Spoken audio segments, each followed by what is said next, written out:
Hello students, BOC zone can Guru channel पे आपका बहुत बहुत स्वागत है। मैं अशोक कुमार विश्वकर्मा आपको आज क्लास 12th का केमिस्ट्री में जो पहला चैप्टर है सॉलिड स्टेट उसको पढ़ाने का प्रयास करूंगा। यहाँ पे उसमें लेक्चर नंबर 6 होगा आज का। आज हम लोग ये सीखेंगे कि किसी पर्टिकुलर यूनिट सेल में नंबर ऑफ एटम्स कितने होते हैं। एक होते हैं कि 3 होते हैं कि 4 होते हैं कि और बढ़ जाते हैं, उसको सीखने का प्रयास करेंगे इस डायग्राम की सहायता से जो व्हाइट बोर्ड पर बनाया गया है। देखो, अगर आपसे इसमें पूछा जाए कि इसमें कितने यूनिट सेल बनाए गए हैं तो आप टोटल बोलेंगे 8 यूनिट सेल बनाए गए हैं, क्योंकि आपको क्लियर व्यू नजर आ भी रहा होगा और मैं आपको दिखाने का प्रयास भी कर रहा हूं कि कैसे 8 बनाए गए हैं। ठीक है, तो आप देखो, एक ये वाला है, ये वाला जो पोर्शन है, ठीक है। एक ऊपर ये देखो, ये वाला पोर्शन है यहाँ पे, ठीक। ये पीछे एक पोर्शन है यहाँ पे, ठीक। उसको नीचे की तरफ आप समझ सकते हैं। यहाँ पे भी ऐसे ही बनाया गया, ऐसे। यहाँ पे एक ये हो गया, एक इधर है, ठीक है। अगर आपको मैं और इसको क्लियरिफाई करूं तो क्लियरिफाई करने के लिए मैं एग्जांपल लूंगा रूम का, ठीक है। उस रूम की ये जो पोर्शन है वो रूफ कंसीडर कर सकते हैं आप। ये जो पोर्शन है उसको आप रूफ कंसीडर कर सकते हैं। तो रूफ कंसीडर करने में जब आप एबल हो जाओगे, रूफ कंसीडर कर लोगे, तो आप ये समझ लोगे कि सर ने यूनिट सेल पढ़ा रखा है और रूफ को एक वॉल मानी है किसी रूम का। यूनिट सेल आप समझ सकते हैं, मैं रूम को और यूनिट सेल दोनों एक ही मान लेता हूं उस चैप्टर को पढ़ाने के लिए, ठीक है। तो ये आपने बना लिया पूरा, ठीक है। ये मान लिया एक वॉल हो गया, एक फलक हो गया यूनिट सेल का, ठीक है। अब इसी तरह ये क्या है, ये वाला, ये मेरे लेफ्ट साइड वाला है।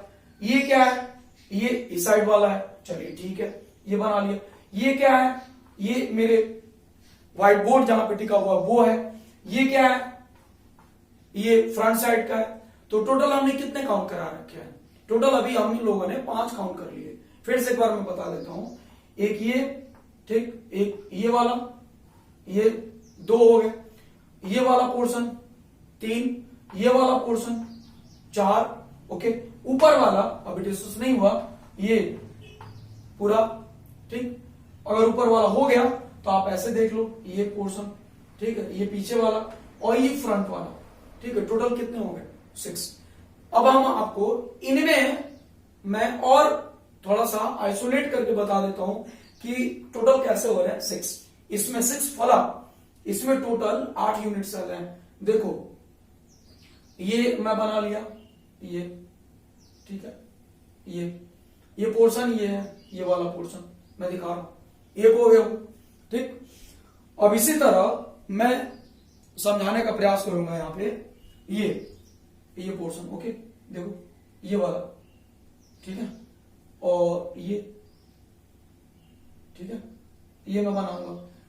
तो अगर आपको थोड़ा सा और बढ़िया से बनाने आता है तो आप सीधे सीधे डायरेक्टली ये बना लो, ठीक है। एक और बना लो बैक साइड वाला जिसमें व्हाइट बोर्ड टिका हुआ है, ठीक है, ये हो गया। अब जब ये बना ले रहे हो तो ये मैं ये अपने पीठ के साइड वाला बना दिया, ये हो गया, 2 हो गए।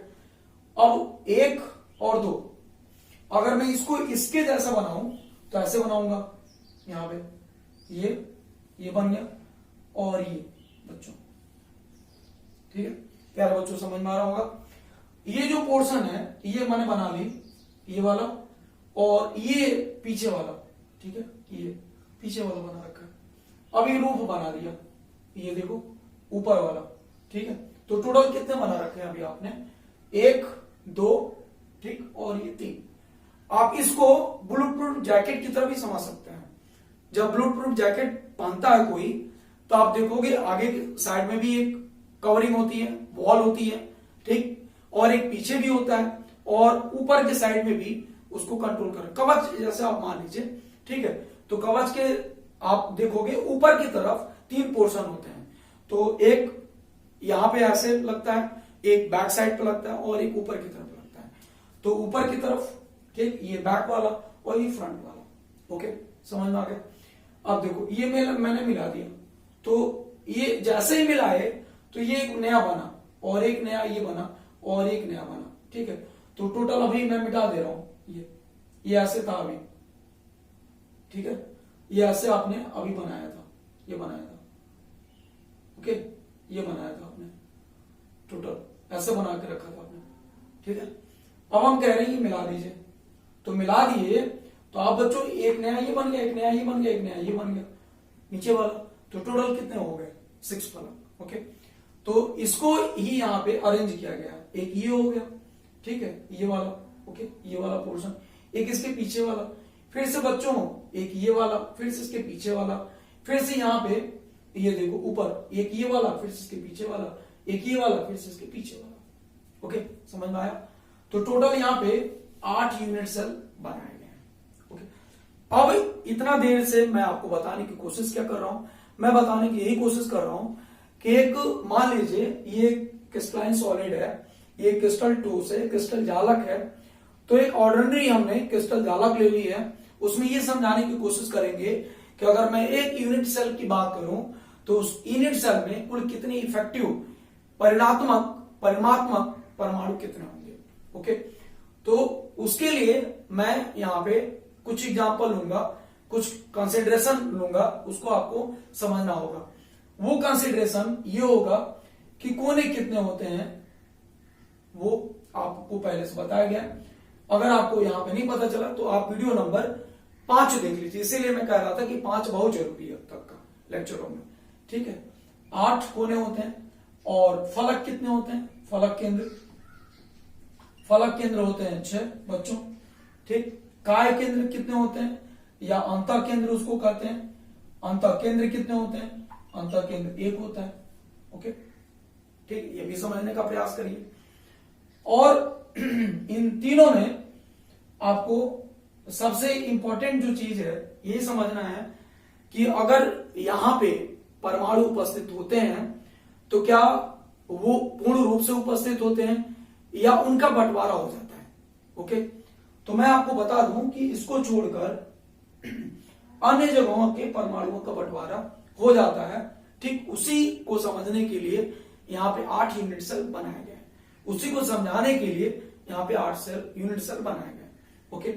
अब यहाँ पे अगर आप लोग इस पे आप रख लो परमाणु इस कोने पे, तो प्यारे बच्चों आप इसको देख रहे होंगे कि इस कोने में जो परमाणु है, इस परमाणु का बंटवारा इस यूनिट सेल में भी होगा, इस यूनिट सेल में भी होगा, इस यूनिट सेल में भी होगा, इस यूनिट सेल में भी होगा, और इनके ऊपर जो 4 और यूनिट सेल बने होंगे उनमें भी बंटवारा होगा, ओके। इसका मतलब अगर कोने पर परमाणु उपस्थित हो तो उसका बंटवारा टोटल 8 यूनिट सेलों में होता है।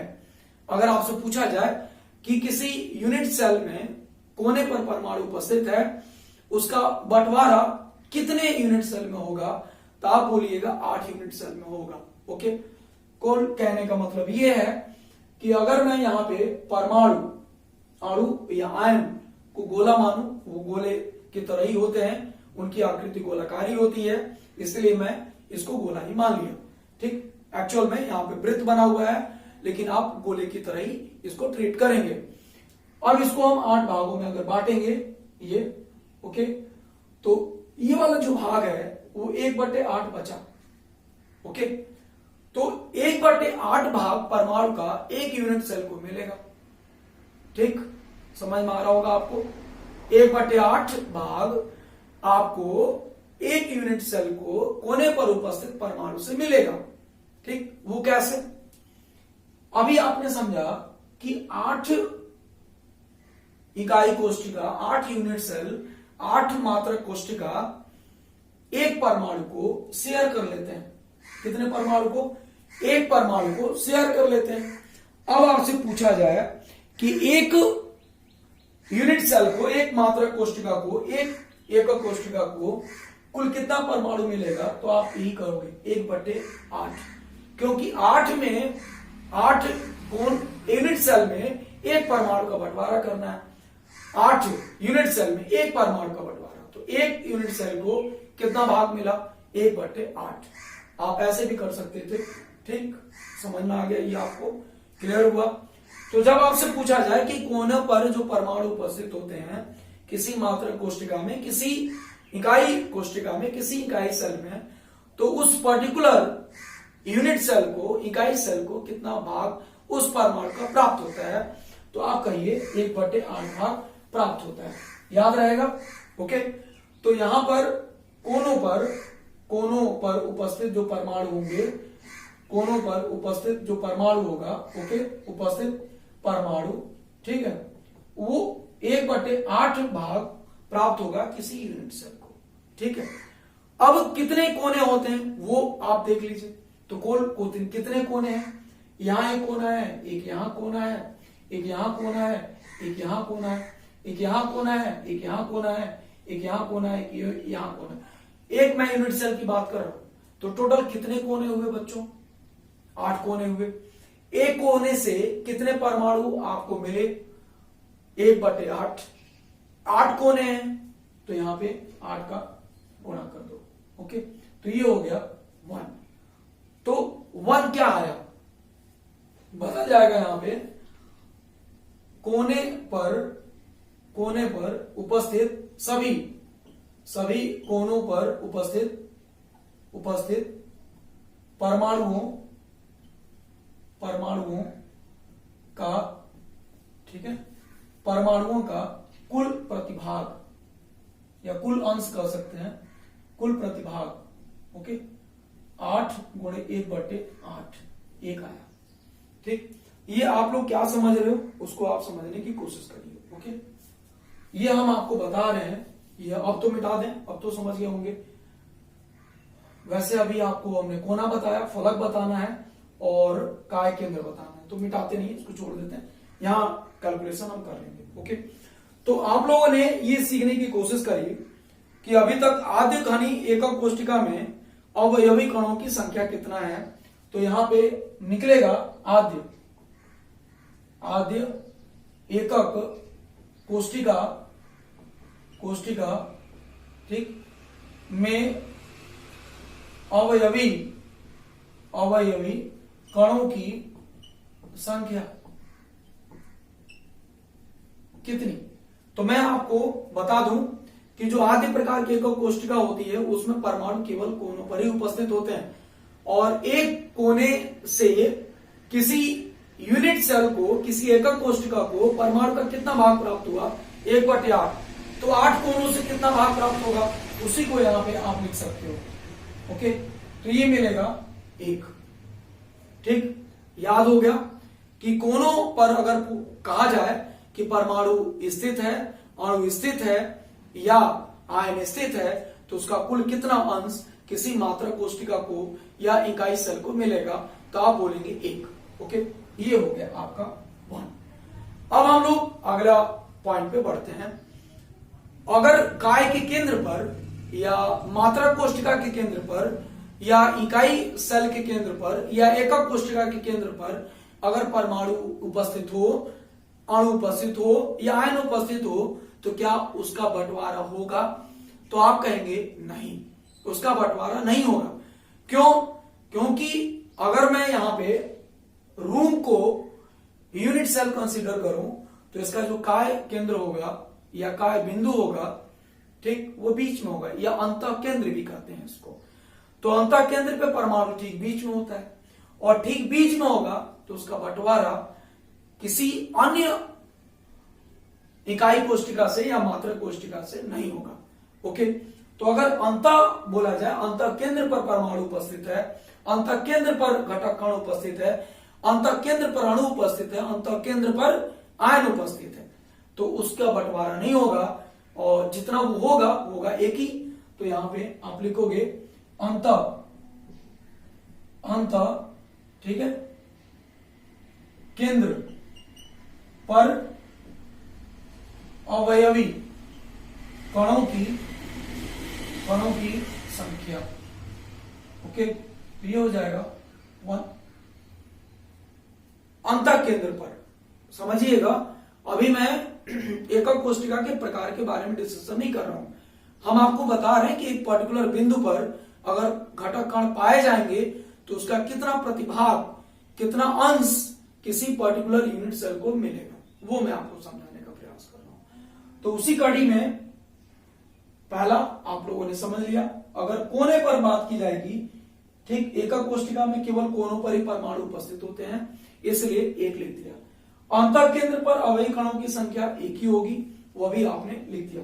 तो एक ट्रिक आप समझ लीजिए, अगर अंतः केंद्र या काय केंद्र बोला जाए तो परमाणुओं की संख्या दोनों में बराबर होगी, एक एक। ओके, ऊपर वाला मतलब कोनों पर उपस्थित का कैलकुलेशन कैसे किया गया वो हमने आपको समझाया, और अंतः केंद्र पर अवयवी कणों की संख्या कैसे निकालेगी ये भी हमने आपको समझाने का प्रयास किया है भरपूर।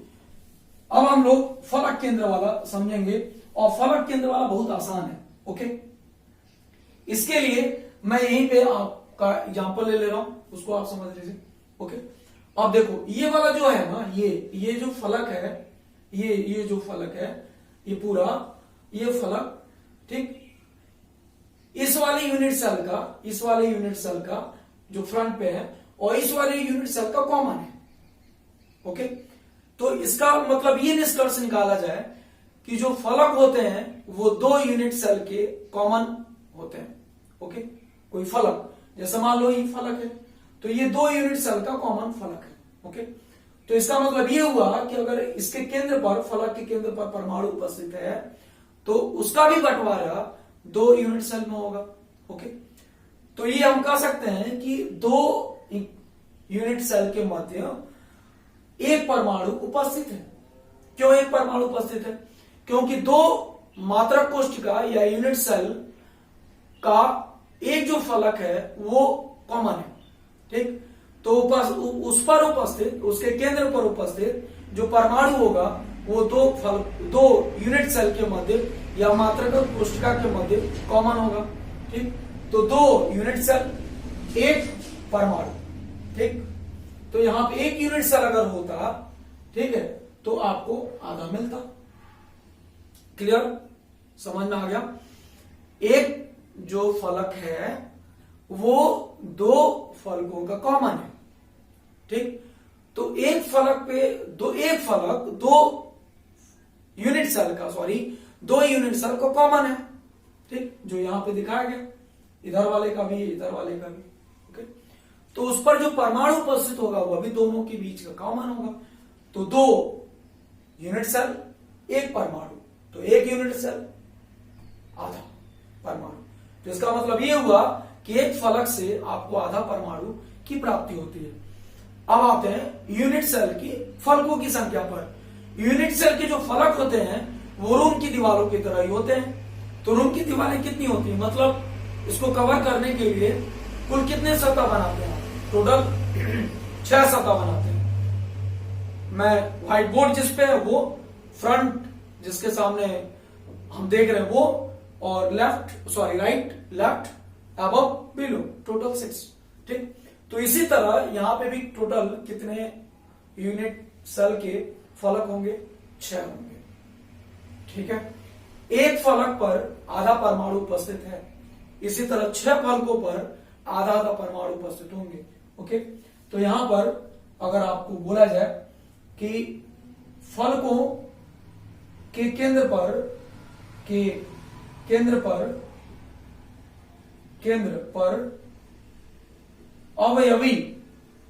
अवयवी ओके कणों की संख्या कितनी होगी बच्चों?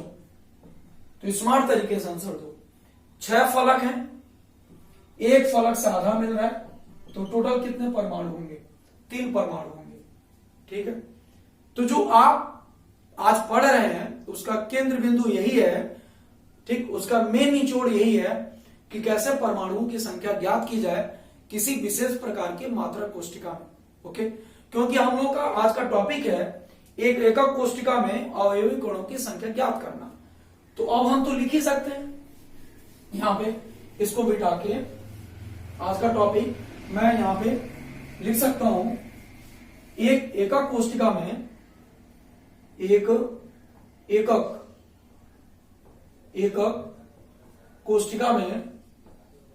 कोशिका में अवयवी कणों, ठीक, अवयवी कणों की मतलब परमाणु, अणु, आयन की संख्या। हमारा मोटिव ये है, पढ़ो तो ऐसे पढ़ो कि याद हो, ठीक। अगर आप हमारा वीडियो देख रहे हो, लेक्चर सुन रहे हो, तो आप एक काम जरूर करो यार, ठीक। इससे ये होता है कि देखिए, अगर आपको प्रॉब्लम कोई आ रही है, कोई समझ में कोई पॉइंट नहीं आ रहा है, तो आप शेयर करिए। शेयर करेंगे तो प्रॉब्लम सामने वाले के पास जाएगा, वो बताने की कोशिश करेगा अगले लेक्चर में कि कैसे और बेहतरीन तरीके से आपको पेश करना है या लेक्चर आपको डिलीवर करना है, ठीक है। लेकिन आप कमेंट करते नहीं है, इसलिए पता नहीं चल पाता कि आपको प्रॉब्लम क्या हो रही है। ओके, तो कमेंट करके बताइए कि क्या प्रॉब्लम आ रही है, जिससे आपको समझने में किसी पर्टिकुलर पॉइंट को दिक्कत आ रही है, समस्या आ रही है, प्रॉब्लम आ रही है। शेयर जरूर करिए। ओके, अगर आप देख भी रहे हो तो आप लाइक हिट कर रखा है आपने इस लेक्चर को, तो लाइक करिए, शेयर करिए। अगर आपको प्रॉब्लम ना आ रही हो, समझ में आ रहा हो, तो तुरंत शेयर करिए। ये आपकी जिम्मेदारी बनती है, ठीक, हमारे प्रति, कि अगर आपको समझ में आ रहा है तो दूसरे को भी इसकी फायदा मिले इस लेक्चर का, ठीक। इसलिए मैं रेस्पॉन्सिबिलिटी बोल रहा हूं यहाँ पे। और आपकी सबसे ज्यादा रेस्पॉन्सिबिलिटी, उत्तरदायित्व ये है कि अगर आपको प्रॉब्लम आ रही है समझने में, तो आप कमेंट जरूर करिए, ठीक। कमेंट जरूर करेंगे तो इससे आपको बेनिफिट ये मिलेगा कि अगले लेक्चर में इस लेक्चर को एक्सटेंडेड मैं कर दूंगा, ठीक। ये हमारी रेस्पॉन्सिबिलिटी है एक्सटेंडेड करना, लेकिन आपका रेस्पॉन्सिबिलिटी है कमेंट करना। ओके, कमेंट करके बताइए। एक पॉजिटिव कमेंट होना चाहिए कि सर मोर इलेबोरेट तरीके से एक बार और इसका एक्सटेंडेड वीडियो बनाइए। ओके, डिसलाइक करने से कुछ नहीं होता, डिसलाइक करेंगे हमें पता नहीं चलेगा किसने डिसलाइक किया, ठीक। लाइक करेंगे भी तभी नहीं पता चलेगा, लेकिन कमेंट एक जरिया है कि उससे सामने वाले को कुछ पता चलता है। ओके, आपका मोटिव क्या है, आप किस पॉइंट को समझना चाहते हैं, वो जरूर लिखिए कमेंट में, ठीक है, ताकि मैं जब एक्सटेंडेड लेक्चर बनाऊं तो उसमें उसको क्लियरिफाई करूं जहां प्रॉब्लम आपको आ रही थी। ओके, तो हम लोगों का जो आज टॉपिक स्टार्ट होगा, अभी तक तो हम आपको बता रहे थे, एक व्यू बता रहे थे कि कैसे आपको इमेजिनेशन करना है, कल्पना कैसे करना है किसी पर्टिकुलर बिंदु पर जो परमाणु उपस्थित होगा उसका संख्या ज्ञात करने के लिए। ओके, बेसिकली जो टॉपिक हमारा था, मैं लाइन्स एनसीईआरटी लेके चल रहा हूं, तो जो उसमें टॉपिक लिखा हुआ है, एक एकक कोष्ठिका में अवयवी कणों, परमाणु, अवयवी कणों की जगह पे घटक कण आप लिख सकते हैं, परमाणु अणु या आयन की संख्या। ओके, तो इस टॉपिक को पढ़ने के लिए मैं आधार बनाऊंगा, 3 आधार। पहला आधार ये होगा आदिम एकक कोष्ठिका, ओके, एकक कोष्ठिका में, ठीक, मैं अवयवी को घटक लिख ले रहा हूं, दोनों बात एक ही है, घटक कणों की संख्या, घटक कणों की संख्या, ओके, ज्ञात करना। ये आपका आज के लेक्चर का पहला पॉइंट, ठीक, इसको समझना है। दूसरा, फलक केंद्रित कोष्ठिका में घटक कणों की संख्या, इसको बताना है। ओके, ठीक है। और लास्टली आपको ये जानने की कोशिश करनी है यहां पे सी नंबर में, अंत या काय केंद्रित कर सकते हैं यहां पे, काय केंद्रित कोष्ठिका। ये सब हमने लेक्चर नंबर 5 में एक्सप्लेन कर रखा है, तो कृपया उसको देख लीजिए। प्रॉब्लम आ रहा हो तो फिर से मैं रिपीट कर रहा हूं, कमेंट करके जरूर बताइए। फिलहाल वो लेक्चर इंपॉर्टेंट है और हमने अपना पूरा 100% उस लेक्चर में लगाया है, ठीक। आप रिमाइंड करके 2-3 बार उसको देखिए, पॉज करके समझने की कोशिश करिए, क्योंकि जितने भी लेक्चर बनाए गए अभी तक सॉलिड स्टेट के, इंक्लूडेड दिस, 5वां बहुत इंपॉर्टेंट है। 5वां को बार बार देखिए, क्योंकि वहीं से क्वेश्चन निकलते हैं। और लेक्चर नंबर 6 में आपको कुछ क्वेश्चन बताए गए हैं, ठीक है, उसको आप समझने की कोशिश करिए। तो अंतः या काय केंद्रित कोशिका में घटक कणों की संख्या। ओके, इसको भी जानने की कोशिश करेंगे। इसका शॉर्ट नाम हमने बीसीसी बताया है, बॉडी सेंटर्ड क्यूबिक लैटिस, और एफसीसी बताया face centred cubic lattice, face centred cubic lattice. BCC body C centred C cubic lattice, और इसको एससीसी बोला था, सिंपल क्यूबिक सेंटर्ड लैटिस।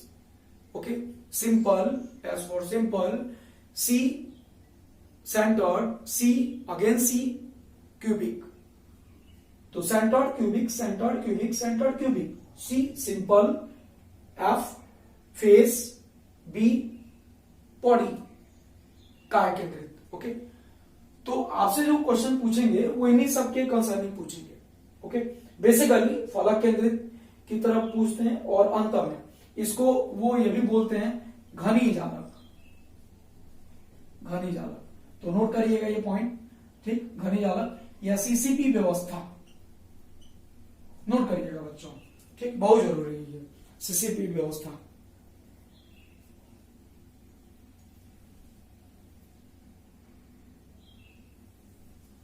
ठीक है, सीसीपी व्यवस्था समझ में आ रही है आपको? चलिए कुछ सीखते हैं। क्या सीखते हैं?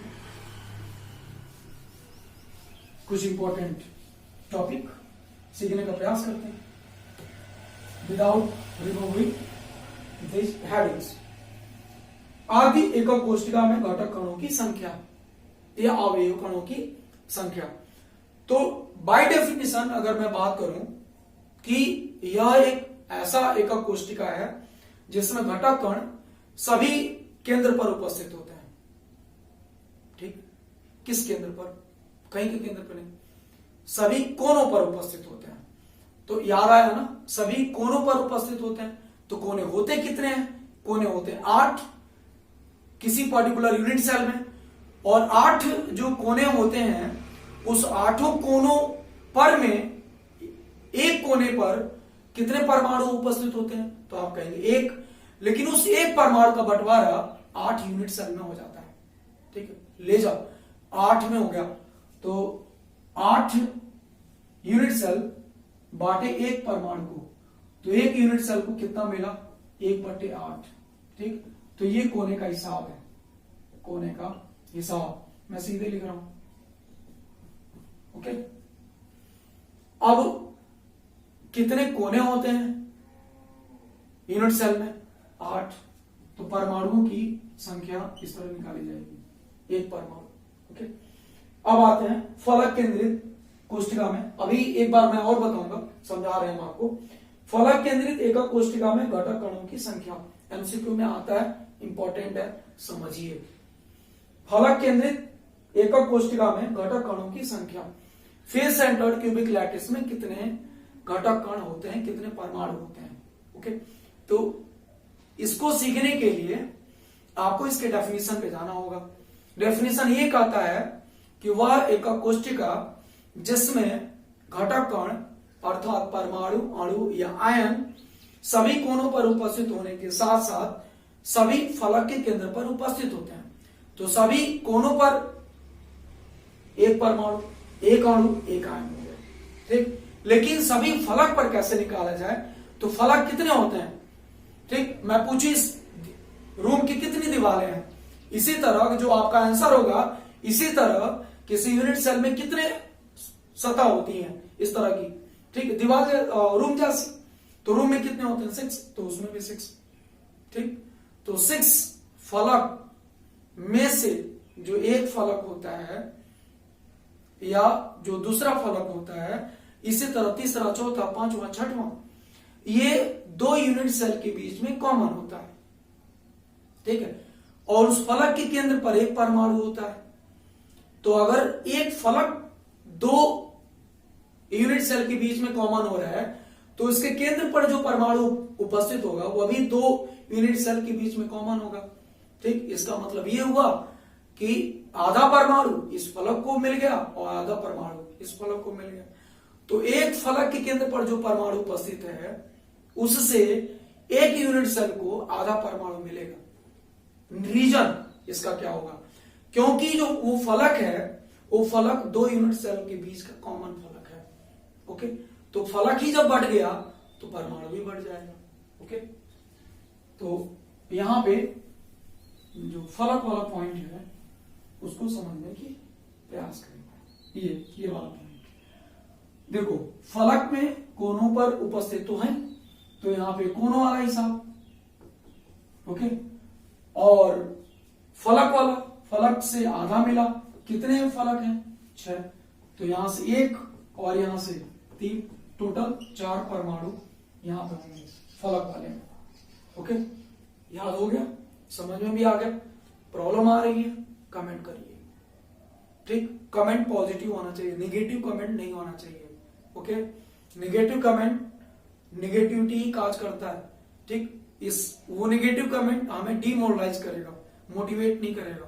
ठीक, हो सकता है कि आपके लिए मैं वीडियो बनाऊं ही ना, लेकिन अगर आप इस तरह कह देंगे कि sir this point is not, sorry, this point is also improve for us, तो मैं बना दूंगा। थोड़ा सा और इसको बेहतर किया जा सकता है क्या, ये पॉजिटिव टॉक है। ठीक है, तो आप ये बोल देंगे तो काम हो जाएगा, बहुत बढ़िया से हो जाएगा। ठीक, जान लगा देंगे, और बेहतर से हो सकता है क्या, ये अच्छी बात है। ठीक, और इससे बढ़िया सामान मिल सकता है क्या, ये अच्छी बात है। ठीक, ये नेगेटिविटी नहीं है। ओके, आप भी प्रयास करिए, हम भी प्रयास करेंगे। तो ये हो गया फलक वाले में। अब आ जाइए, वैसे हम आपको कोशिश कर रहे हैं यहाँ पे बॉडी वाले में। अंत या काय केंद्रित एकक कोशिका में घटक कणों की संख्या, इसकी परिभाषा पे पहले चलते हैं, तब हम लोग कणों की या अवयवी कणों की या घटक कणों की संख्या खोजेंगे। इसमें परिभाषा ये कहता है वह एकक कोशिका जिसमें सभी कोनों पर परमाणु उपस्थित होने के साथ साथ, अणु उपस्थित होने के साथ साथ, आन उपस्थित होने के साथ साथ काय के केंद्र पर भी परमाणु उपस्थित होते हैं। तो सभी कोनों पर ये हिसाब होगा। ओके, और काय केंद्र पर एक ही होता है, तो टोटल 2 परमाणु। ओके, तो आप लोगों ने सीखा क्या, आप लोगों ने ये सीखा कि अगर आदि प्रकार के एकक कोशिका की बात करेंगे तो केवल सभी कोनों पर परमाणु उपस्थित होते हैं, तो सभी कोनों का जो हिसाब होगा वो 1 परमाणु का होगा। अगर फलक बोलेंगे तो फलक पर 2 बातें आ जाती हैं, सभी कोनों पर होने के साथ साथ सभी फलक के केंद्र पर, तो सभी कोनों पर 1 परमाणु, सभी फलक से कुल 3 परमाणु, तो टोटल 4 परमाणु फलक केंद्रित से आ जाते हैं। काय केंद्रित या अंतः केंद्रित पे क्या हिसाब होता है, अंतः केंद्रित की डेफिनेशन होती है कि सभी कोनों पर परमाणु उपस्थित होने के साथ साथ काय के केंद्र पर भी होता है, तो कोनों का क्या हिसाब है, 1 परमाणु का, और काय केंद्र पर 1 परमाणु का, तो टोटल 2 परमाणु। ओके, ये था। अब इसको हमें डील कैसे करना था वो हम अलग अलग आपको बता देते हैं, तो आप लोग सीखिए यहाँ पे। तो क्वेश्चन मैं ले लेता हूं यहाँ पे, उसी के अकॉर्डिंग मैं बताऊंगा। ठीक है, क्वेश्चन नंबर 1,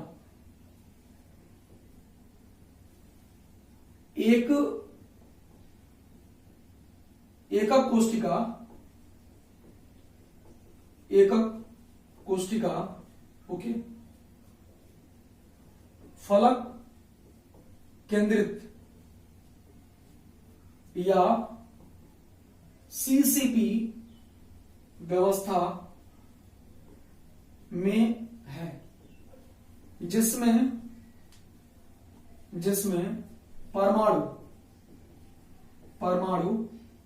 ए सभी कोनों पर तथा परमाणु बी, ठीक, सभी फलक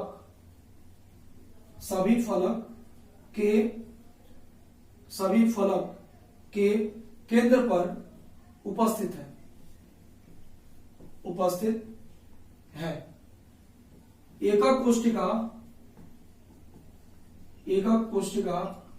का सूत्र लिखें। ओके, ठीक। तो सवाल ये उठता है कि सूत्र कैसे लिखा जाए। अगर इस तरह के क्वेश्चन देंगे तो ये 2 नंबर में आएगा आपके एग्जाम में। ओके, नोट कर लीजिएगा, ठीक। अगर अंकित रूप में देते हैं तो 3 नंबर का दे देंगे, और यही आपका पूरे ठोस अवस्था का एकमात्र क्वेश्चन 3 नंबर दिला देगा। और ठोस अवस्था जो आपका है यहाँ पे सिलेबस में वो 3 नंबर का ही, ठीक। अब आप इसका क्वेश्चन का देख लीजिए कि कितना ये टफ है, कितना इजी है, वो एनालाइज कर लीजिए और आंसर आप दीजिए, ठीक। मैं आपको समझाता हूं एक बार। सभी कोनों पर उपस्थित है, तो कोनों पर क्या हिसाब होता है वो आप देख लीजिए। तो यहां पर लिखेंगे कोनों पर परिणामी परमाणुओं की संख्या। ओके, 8 गुणे 1/8, 1, ठीक। तो कोनों पर कौन परमाणु है? ए परमाणु है। संख्या कितनी आई उसकी? 1। तो मात्र एक ही ए लिखेंगे, A2, A3, A4 ऐसे नहीं लिखेंगे, ठीक है। जैसे आपके क्लास में सेक्शन बन जाते हैं, A1 पहला सेक्शन है, A2 दूसरा सेक्शन है, A3 तीसरा सेक्शन है, A4 चौथा सेक्शन है। ओके, तो हमारे पास यहाँ पे 1 है, तो A1 मतलब ए की जो नंबर है वो एक ही है। अब बी वाला देख लेते हैं। फलक पर परिणामी परमाणु की संख्या। फलक कितने होते हैं? 6, वहां से बनता हाफ, ये हो गया 3। अर्थात बी परमाणुओं की जो संख्या होगी परिणामी वो 3 होगी। तो फार्मूला क्या बना? AB3। ओके, फार्मूला ये तो बनेगा, समझ में आ रहा है? तो ये हो गया अतः एकक कोष्ठिका का सूत्र, अतः एकक कोष्ठिका का सूत्र ये हो जाएगा AB3। ओके, नोट कर लो, समझो।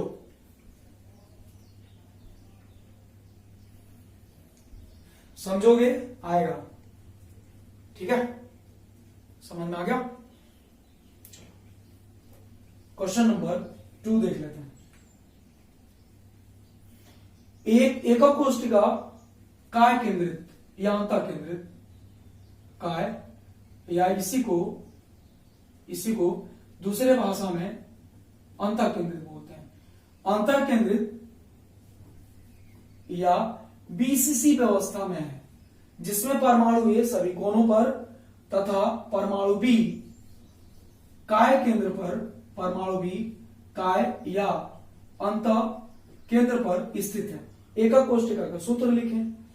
तो कोनों वाला तो वही रिपीट कर जाएगा। ओके, यहां पे ये रिपीट कर गया, लेकिन काय वाला, ठीक है, काय केंद्र पर परिणामी परमाणु, तो काय केंद्र एक ही होता है तो एक ही परमाणु होगा। तो सूत्र बन गया AB ओनली। ठीक है, ये समझ में आया? अब आपको मैं कुछ क्वेश्चन दे दूंगा, उस क्वेश्चन को सॉल्व करिएगा। ठीक है, देखो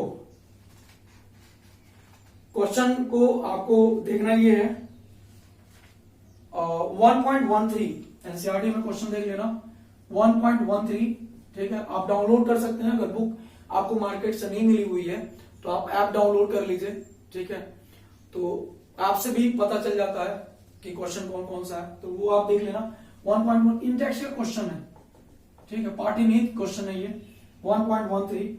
इसमें पूछा है कि कोनों पर जो परमाणु उपस्थित होते हैं वो कितने एकक कोष्ठिका के निकट होते हैं। तो मैं बार बार बोला था ना 8, अगर कोनों पर उपस्थित परमाणु होगा तो 8 यूनिट सेल के वो कांटेक्ट में होगा। तो कितने यूनिट सेल के कांटेक्ट में हो गया? 8। अगर अंतः केंद्र पर उपस्थित हो तो अंतः केंद्र पर उसका बंटवारा ही नहीं होता, तो आप बोलेंगे कि किसी भी यूनिट सेल के कांटेक्ट में वो नहीं होता। ओके, ये क्वेश्चन है। और क्वेश्चन नंबर आप आगे भी देख सकते हो, लेकिन उसके लिए मुझे आपको चतुष्फल की और अष्टफल की रीतियां बतानी पड़ेंगी, वो क्या होती है, तो उसको समझ में जब आ जाएगा तब हम आपको इसको करा देंगे। ओके, लेकिन एक क्वेश्चन हम आपसे शेयर कर दे रहे हैं, ठीक है।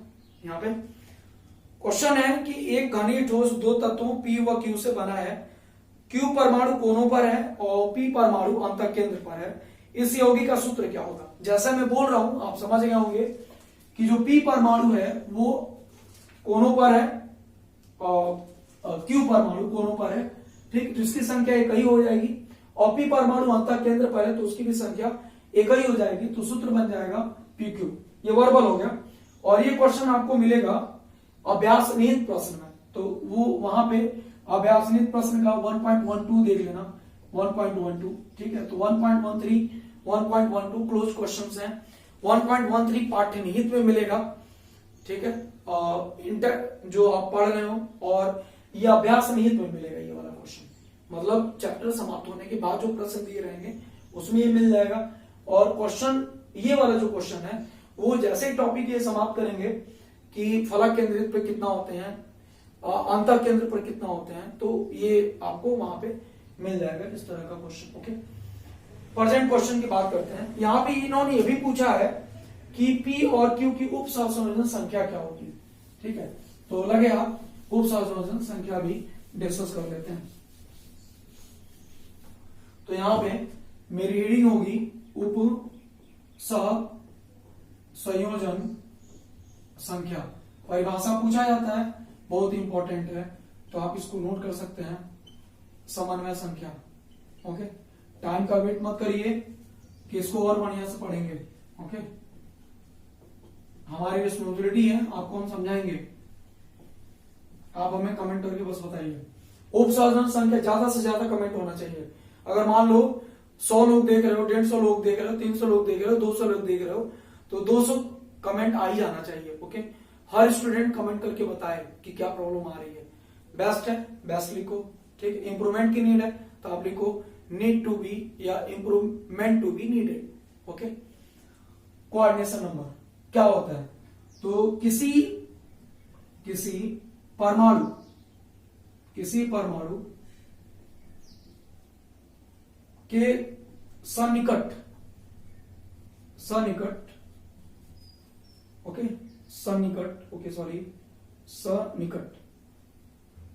सन्निकट जितने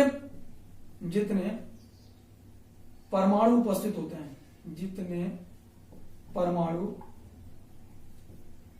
होते हैं, ठीक, उनकी संख्या यहां पे आप परमाणु की जगह पे घटक कण कर सकते हैं, ठीक है, और यहां पे भी घटक कण कर सकते हैं, क्योंकि जो घटक कण होते हैं वो अणु, परमाणु या आयन कुछ भी हो सकते हैं। तो किसी घटक कण के सन्निकट जितने घटक कण उपस्थित होते हैं उनकी संख्या ही ठीक उस घटक कण की समन्वय या उप सहसंयोजन संख्या होती है।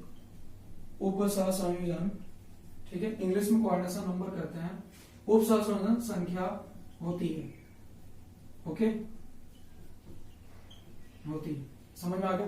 चलिए समझते हैं। अब जिस तरह की बात ये कर रहा है जिस क्वेश्चन की, वहां पे P कहां है, P अंतः केंद्र पर है। ओके, अगर मैं इस अंतः केंद्र पे बात करूं तो मुझे ये समझना पड़ेगा कि इस परमाणु के अलावा और परमाणु कहां है, तो और परमाणु कोनों पर है। ओके, तो इस परमाणु के रिस्पेक्ट में जो दूसरे परमाणु है वो कहां पे चले गए, कोनों पर चले गए।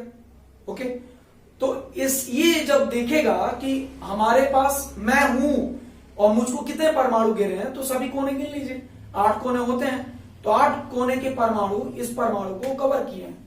ओके, सन्निकट हैं, तो आप बोलोगे कि जो ये परमाणु है P, इसके जो 8 कोने हैं जो Q ने घेरा है, उन्होंने इसको कवर कर रखा है। ओके, तो आप बोलोगे इसका समन्वय संख्या जो काय के केंद्र पर P है उसका कोऑर्डिनेशन नंबर या समन्वय संख्या या उप सहसंयोजन संख्या कितनी हो गई? 8 हो गई। ओके, अब थोड़ा सा हम लोग Q पे आ जाते हैं। अब अगर मैं Q की बात करूं तो Q कहां पर है? होप करिए, याद करिए Q कहां पे? Q है एक यूनिट सेल के जिसमें P और Q दोनों उपस्थित हैं, उसके कोनों पर।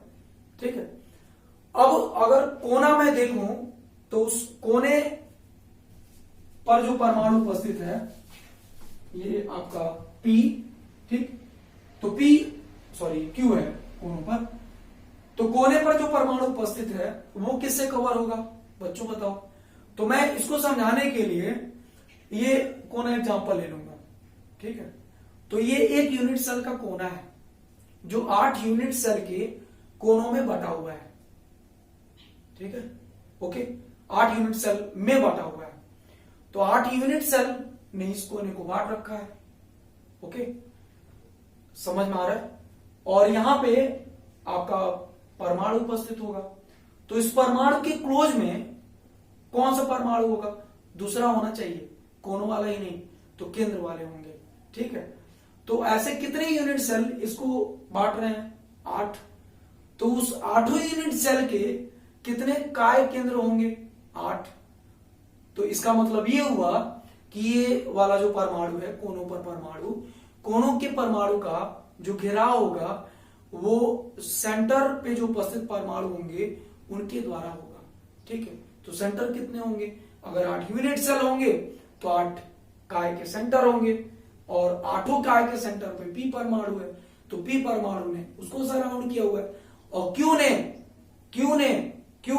ने नीचे वाले Q 8 कोने हैं, इनकी मैं बात कर रहा हूं। ठीक, उन्होंने P को सराउंड किया हुआ है।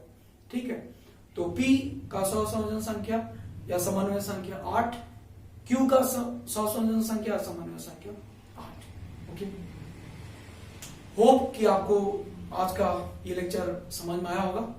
कोई दिक्कत नहीं है अगर आपको समझ में भी ना आया हो, ठीक है, या कम समझ में आया हो, ज्यादा समझ में आया हो, तीनों परिस्थितियां यहाँ पे। समझ में ना आया हो, समझ में आया हो, बहुत समझ में आया हो, ओके, खूब समझ में आया हो, आप तीनों स्थितियों में कमेंट करिए। इसमें आपकी लापरवाही नहीं होनी चाहिए। ठीक, ये एक गुडविल है, एक तरीका है, ये करेक्टर है, ठीक, व्यक्तित्व का, कि आप किसी से कांटेक्ट कर रहे हो तो आप उस कांटेक्ट के बारे में पॉजिटिव दृष्टिकोण जरूर सामने वाले को बताइए। गाली के रूप में नहीं, प्रशंसा के रूप में। प्रशंसा किस तरह की जा सकती है? जैसे मान लीजिए आप हमारा लेक्चर देख रहे हैं, आपने लिख दिया या कुछ नहीं लिखा, डिसलाइक कर दिया, प्रॉफिट क्या होगा? प्रॉफिट क्या होगा इससे? कुछ नहीं होगा। लेकिन आप कमेंट करेंगे कि सर ये वाला पॉइंट एक बार और बना सकते हैं क्या? मासूमियत से जरूर बनेगा। ठीक, किसी से पोलाइटली रिक्वेस्ट करिए, काम जरूर होगा। ठीक, भगवान को आप गाली नहीं देते हैं, समझ रहे हैं हमारी बात? रिक्वेस्ट करते हैं, और शायद रिक्वेस्ट भी नहीं करते, एक बात प्रस्तुत करते हैं कि सर हमारे पास समस्या ये है, कुछ भला हो सकता है क्या? ठीक, आप भी कहिए, जरूर भला होगा। गारंटी है कि आपको उस पॉइंट को समझाने के लिए हम जी जान लगा देंगे। ठीक है, जैसे भी हो, जिस वे में भी हो, ठीक है, जिस तरीके से भी हो, हम भरपूर प्रयास करेंगे। ओके, इसी के साथ हम आपको अभिनंदन करते हैं और विदा लेते हैं। ओके, बहुत बहुत धन्यवाद आज का ये शो देखने के लिए, लेक्चर सुनने के लिए।